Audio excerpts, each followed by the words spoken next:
Et les amis, ce qui s'est passé, j'allais dire hier, non, mais à Raw, en début de semaine, oui.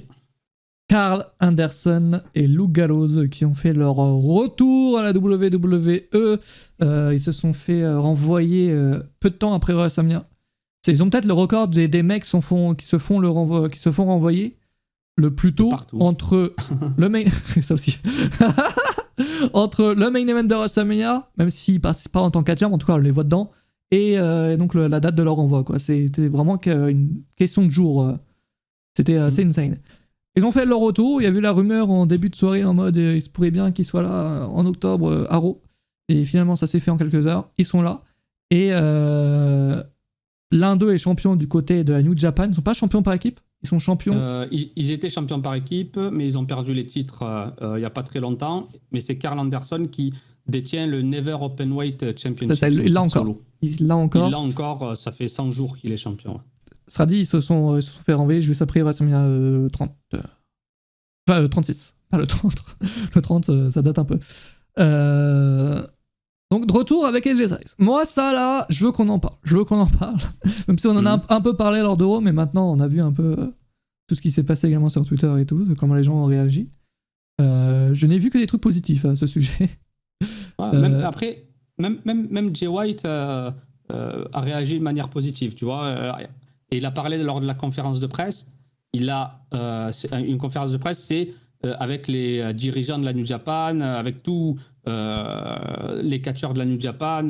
Et il a cité les noms des Good Brothers. Il a dit qu'il était heureux qu'ils débutent dans une autre fédération. Est-ce qu'il dit pas ça juste parce qu'il a envie de signer aussi je sais pas. Après, on ne connaît pas les dessous de l'accord. Il y a un truc qui est sorti là récemment.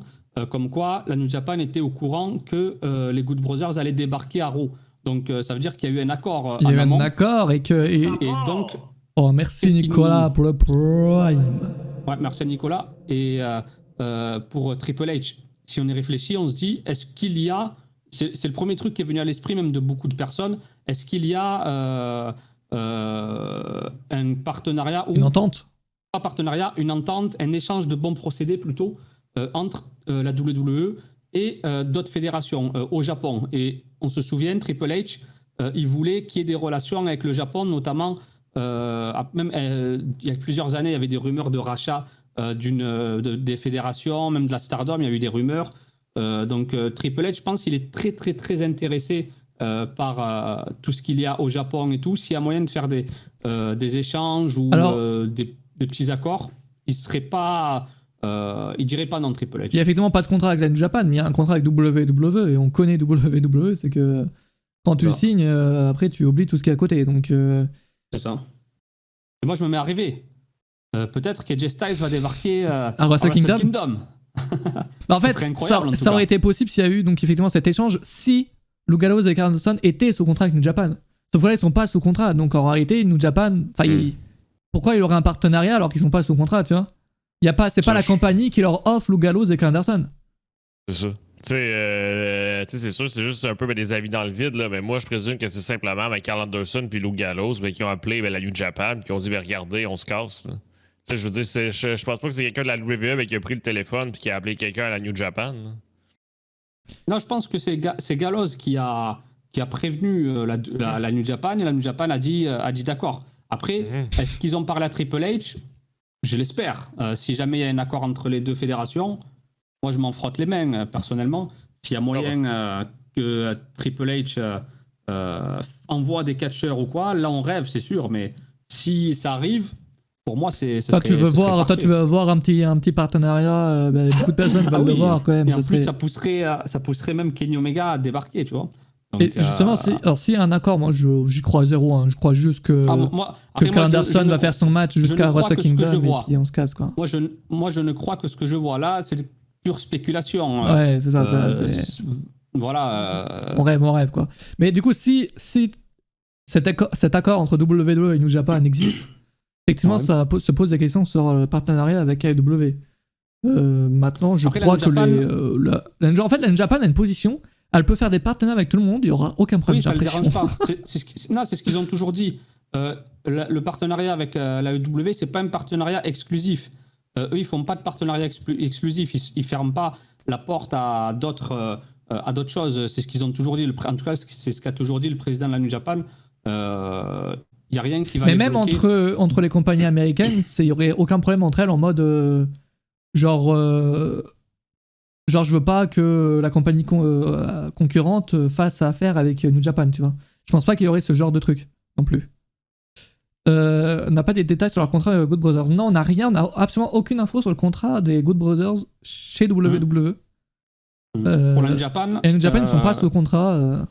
Il y a même pas quelques heures, ils ont remis un tweet comme quoi, parce que Fightful a révélé que Gallows a dit qu'il allait participer à Wrestle Kingdom en janvier, mais il y a même pas quelques heures, il y a la New Japan qui a reposté un tweet pour le match du mois de novembre, tu vois, entre Hikuleo et Karl Anderson pour le titre Never Openweight. Donc le match est toujours prévu et pour le mois de novembre. Donc après, à voir s'il gagne ou il perd. Donc, si jamais il le gagne, là, c'est sûr qu'il sera à Wrestle Kingdom, Karl Anderson. Donc, à voir. Et oui, effectivement, il y a au moins un petit accord avec New Japan, parce que si il leur reste des dates, mais je veux dire, ils n'ont pas de contrat en mode ils sont obligés de rester chez New Japan, quoi. Non. Après, voilà. Après, c'est sûr que après, les deux fédérations... on sait pas ce qui se passe non plus. Mais... Après, ce qui est sûr, c'est que les deux fédérations sont au courant. Karl Anderson, je pense pas qu'il ait fait ça sans que les deux côtés soient au courant. Après, qu'il y ait un accord, ben là, il va falloir attendre. New Japan qui a retweeté WWE. Je pense pas, je pense pas qu'il y a un accord WWE, mais New Japan, limite, mais c'est un accord que WWE autorise ses catcheurs à aller ailleurs pendant une certaine période. Je pense qu'il y a les nuances. Là. Parce que s'il y avait un réel accord, selon moi, le meilleur moment pour envoyer le communiqué de presse, c'était quand? C'était pendant Monday Night Raw, quand ils ont débarqué à Raw. Ils envoient le communiqué de presse, regardez, il y a un accord, on s'amuse tous ensemble. Oui, juste ils terminent. Il n'y a rien eu du tout. Les catcheurs vont terminer leur obligation, et puis voilà. Oui. Un accord, c'est trop officiel. C'est mieux de dire ils sont au courant, tu vois. Ils sont au courant. Ils ont validé ça. Mais un accord, c'est trop officiel. En gros, ça veut dire que c'est de telle date à telle date, on va vous faire envoyer des catcheurs, on va faire du merchandising, du truc comme ça. Non. C'est pas il n'y a aucun accord. C'est pas Karl Cross, lorsqu'il a signé avec WWE, lui aussi, il avait fini ses obligations avec d'autres compagnies indie. Je crois que j'avais vu un tweet en mode de Karl Cross en mode je serai là pour finir mes obligations, quoi. Mais ce qui est sûr, c'est qu'il y a personne du roster principal qui avait déjà fait ça. Là. En tout cas, moi, j'ai pas souvenir de ça. Sous Vince, je crois pas. Hein. Exact. Moi, j'ai aucun souvenir que quelqu'un a été signé, puis du moment qu'il a été signé, mais qu'il a eu la chance de faire un match ailleurs. Du moment qu'il était signé, puis c'était fini. Là. Sauf ceux qui étaient à NXT. À NXT, ça a été déjà fait, ouais. Oui, parce que NXT, entre guillemets, c'est pas les mêmes contrats. Puis c'est plus lousse, on le sait aussi. Tu sais, je veux dire, ils peuvent être sur Twitch, par exemple. Il y a quelques exceptions quand même, mais je pense. Hein, mais genre, par exemple, ce truc, après, ça, c'est un échange, mais avec Christian, hein, avec la TNA. Oui, mais ça, justement, c'était un échange. Ouais. Je veux dire, j'ai jamais vu. Tu sais, moi, la seconde que quelqu'un était signé, arrivait dans le roster principal, il perdait tous ses bookings sur la scène indépendante ou dans les autres compagnies au moment qu'il était signé. C'est vrai que t'as Mickey James aussi. C'est par rapport à Ric Flair. C'est par rapport à Ric Flair. La WWE voulait Ric Flair. Et ce qu'ils ont fait, c'est qu'ils leur ont envoyé pour Slammiversary Christian. C'était en 2012. Ouais. Vraiment, je le prendrais tellement mal à sa place. Mais Mickey James, au Royal Rumble, c'est le contraire de ce qu'on dit. Ça, c'est quelqu'un qui est ailleurs puis que la WWE signe pour une soirée. Nous, là, on parle de quelqu'un qui est signé temps plein à la WWE puis qui s'en va ailleurs. Oui, qui va catcher. Il est toujours champion. Oui. Toujours champion. Et je sais même pas si c'est déjà arrivé. Après, moi, je parle moderne, parce que sans doute qu'un champion signé par la WWE soit champion dans une autre fédération. Tu vois, parce que Mickey James, elle n'était pas signée, elle est venue avec titre d'impact, oui, titre knockout, mais comme l'a dit Antoine, elle n'était pas signée, c'était juste une apparition. Donc là, c'est vraiment. Mais c'est vrai que même Mickey James à Royal Rumble, c'était tellement insane quand même d'avoir une championne d'impact et tout. Hardcore country. C'est avec la musique là et tout, enfin, c'était fou. Ça prouve à quel point que WWE ils voulaient à tout prix une légende féminine dans leur Royal Rumble. C'était sous Vince. C'était sous Vince. Ouais. Donc il était quand même dessous de Vince. Oui, non mais oui. Bon, ça dans l'air de Vince. Est-ce que vous êtes content de les revoir chez WWE? Après, ça c'est un truc qui fait débat, tu vois, C'est actuellement. pour ça que je vous pose la question. Ouais, parce que ils ont dit des choses, tu vois. Après, moi, ça me dérange pas. Moi, j'ai toujours dit, si il y a un bon booking. Après, de toute façon, moi, je m'en cache pas. S'il n'y avait pas AJ Styles, il serait au fin fond de circuit indépendant ou au Japon. Parce que Karl Anderson, il jouit d'une belle cote de popularité au Japon, Karl Anderson. Et même, il avait été pêché il y a des années. Il était arrivé en finale, ouais. Il était arrivé en finale de tournoi. Et il y avait un tournoi aussi pour le titre Never Openweight qu'il a lors de la création. Il est arrivé en finale. Il n'est pas devenu champion, il n'a pas gagné la finale, mais il est arrivé quand même jusqu'en finale de ce tournoi. Il y avait un projet, Karl Anderson, à l'époque. Après, pour Doug Gallows, voilà, on connaît beaucoup plus parce qu'il était à la WWE à l'époque, Festus, tout ça. Donc, par rapport à ça.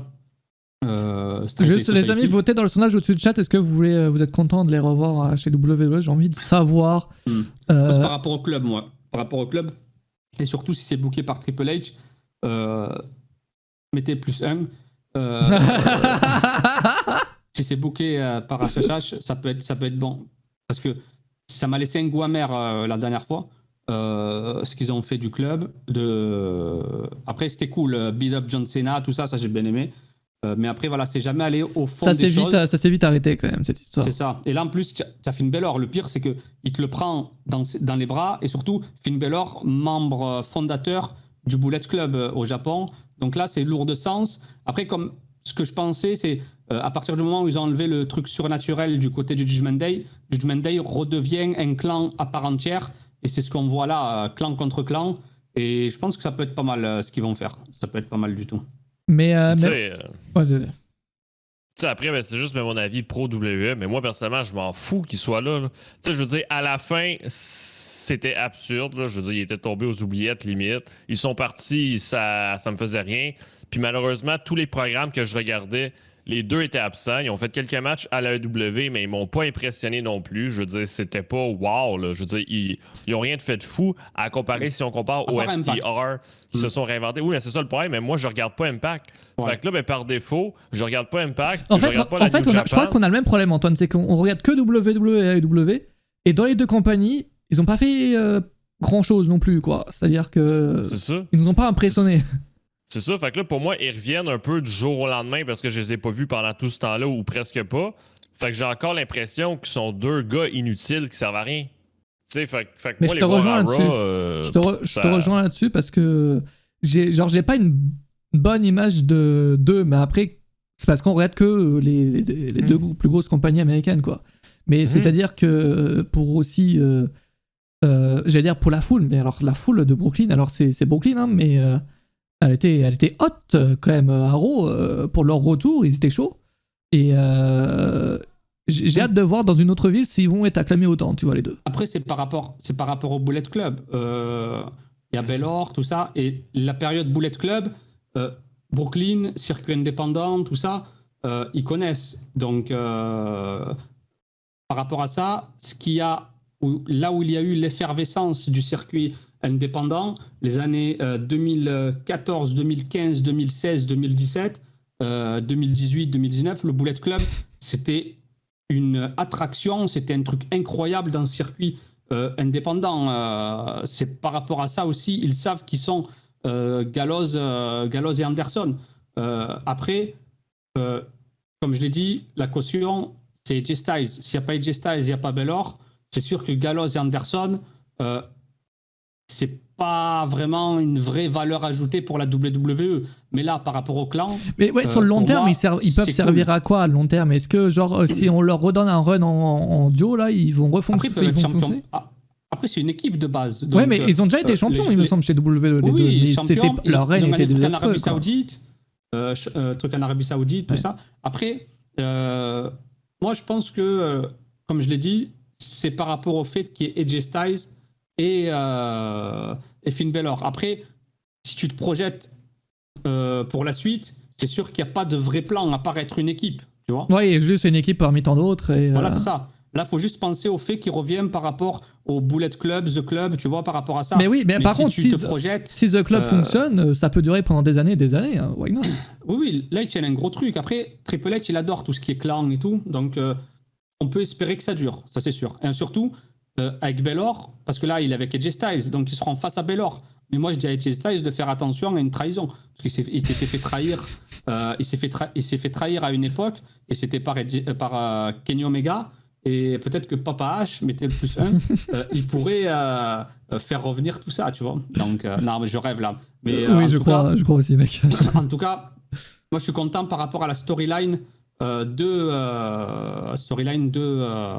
club. Voilà. Moi, je dois bien dire, ça me fait ni chaud ni froid, mais j'attends de voir maintenant, justement, avec Triple H, si il peut me hyper dans une histoire ou quoi.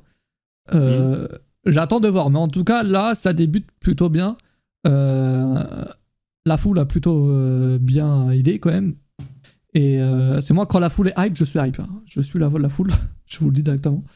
Et à voir, parce que là aussi, c'est Judgment Day contre The Club. Et à voir, mais j'ai peut-être aussi un peu peur que, tu sais, dans cette rivalité entre les deux clans, qu'il y en ait un qui sorte perdant. Il y a toujours un gagnant et un perdant, de toute façon. Ouais, après, j'allais dire encore avec Triple H.